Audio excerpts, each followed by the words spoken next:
Shall I do the honors or shall you, Julio? You can I'll go go ahead first. and break it in. So, since I'm a nice guy, right? I'm all about building. Julio's gonna want to criticize, cut one of these dudes. He's got to go because he sucks and he's terrible and we all hate him. No, I'm not with that. All the four guys that I'm about to name are good. They're all strong young guards who have proven themselves, separated themselves from the pack in the league. But I want you to pick one to build your team around. So, your list: De'Aaron Fox of the Sacramento Kings, LaMelo Ball of the Charlotte Hornets, John Morant of the Memphis Grizzlies, Shai Gilgeous-Alexander of the Oklahoma City Thunder. Pick one of these four young guards to build your team around. I'm flipping it to you first, Eddie. Oh, me first. Wow. Yeah, I'm putting you on the spot. Caught me off guard. Well, that's tough.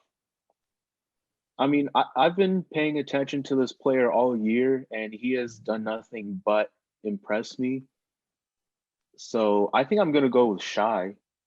Um, Mm, I think to me, he is by far the most gifted scorer out of the three, and that I wouldn't really trust the other three if I need a bucket to get me a bucket. But when you look at Shy, especially this year, like he's so methodical. He's so good at getting advantages, creating angles, getting to the rack, finishing, hitting pull up threes. He has a legit deadly pull up three game now. And then, of course, like, he had that like defensive capability since he's come out of Kentucky. He'll always be solid on that end, given, he has that crazy wingspan. But I think that, like it's tough, but to me, Shai's improvement is legitimately turning him into a bona fide star. I think you can say he's a star right now. He was in a different circumstance. And, once he develops further, he's still so young, give him a couple more years. He really has like borderline superstar potential. And mm. I know you see that with some of the other guards in the list, like Ja has, superstar potential, but that's a lot to do with, the hype, the flash, right? I think Shy is really doing it by execution. So I'm gonna go with Shy. Yeah, the thing about SGA is that I've always loved this game because he's so slick, he's so skilled, he reminds me of, a lot of those players who may not have the most athleticism, but they just know certain angles, how to attack certain defenders' top foot or whatever the case may be, how to play pick and rolls. It's guys like Paul Pierce, Luka Doncic, who don't have that otherworldly athleticism, who need to have that in their game in order to succeed in the league.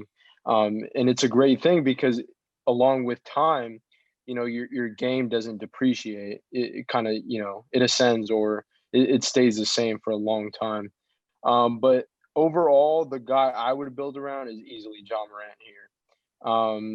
Ja is he's a great passer, and I know that he may have a little bit more flash as opposed to skilled in comparison to SGA, but I mean that's not a bad thing.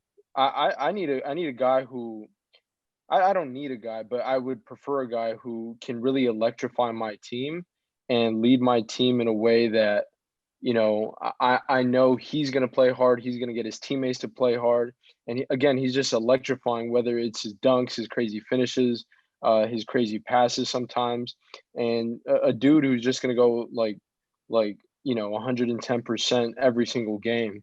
And he's a guy who maybe is an inconsistent shooter a little bit, but I can live with that so long as you're always attacking, you're always try to find your shot and trying to find your teammates. And he's a guy who I think I mean all these guys really they know the game from an IQ standpoint. But he really has that amongst these guys that otherworldly athleticism that I really really like, along with skills to go along with it. He knows how to play the pick and roll. A guy that I kind of compare him to, and this isn't in basketball or in the NBA. It's like Le'Veon Bell. Le'Veon Bell was always a guy who Yo, that you just did something, bro. Le, You just Le, did Leve, something, bro. Le'Veon Bell, when he was with the Steelers, he was my favorite running back in the league. And um it's funny because you guys remember the podcast episode when I was raving about Kemba Walker's patience. That's exactly what John Morant has on, whenever he plays a pick and roll. He just waits and waits and waits for something to happen, keeps a guy on his hip like CP3, and then can just burst out and just dunk on your head. So for me, it would be John Morant. Yeah.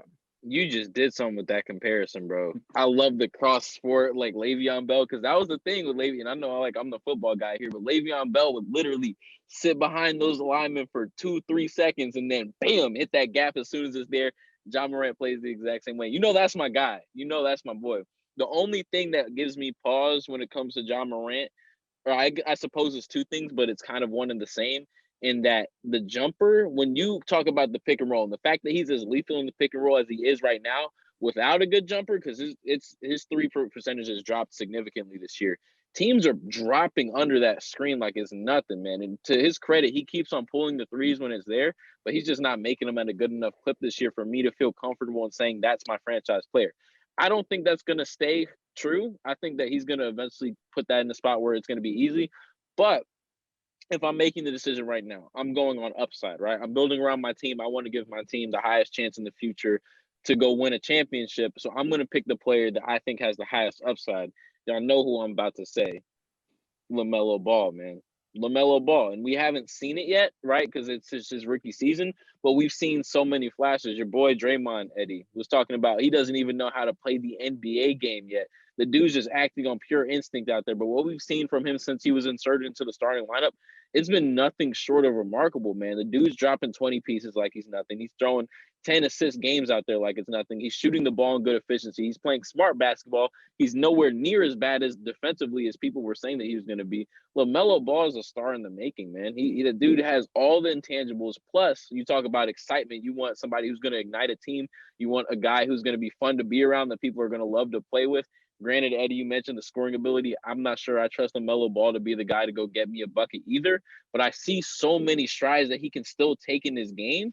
We talk about the mid-range floater that's not hitting the way you want it to be. We talk about his ability to move off the ball without the ball. Like, he's a good spot-up shooter, but I would like to see him move off the ball cutting better than he currently is. But there's so many different things that he can do to increase his potential and hit his ceiling. Yet he's already so damn good. Like, I feel like you can honestly make an argument for him being top 12 guards in the NBA, and that's like it's an argument to be made. It's an Guards argument or to be point made. guards?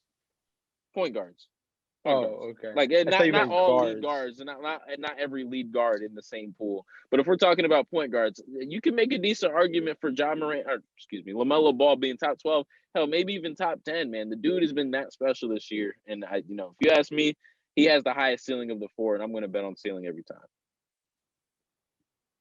I feel like we might be sleeping, without going too much longer, I feel like we might be sleeping on what Shai is doing, because he's not doing it in a super sexy way. But to me, like, when I watch him, I can see him becoming a Devin Booker-esque scorer. Like, I feel like he has that in him right now.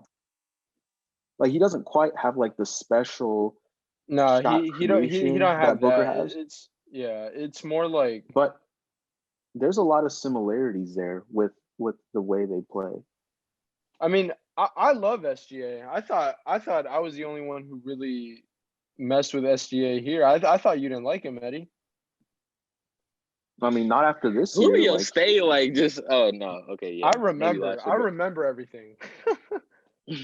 There's what should be said that there's no way to really go wrong here with any of these four guards. I do want to mention De'Aaron Fox is another dude. Hell, he was a borderline all-star this year. You could have made a really good argument for De'Aaron Fox being an all-star. The only reason I didn't lean his direction was because I feel like he's kind of hitting his ceiling right now, and his ceiling isn't the type of person that I'd be willing to say you're my 1A guy. I feel like he's a 1B on a championship team, and that's a damn good player in the NBA, just not I need a 1A if I'm going to make that decision. But yeah, all four of these guards, man, exceptionally talented players.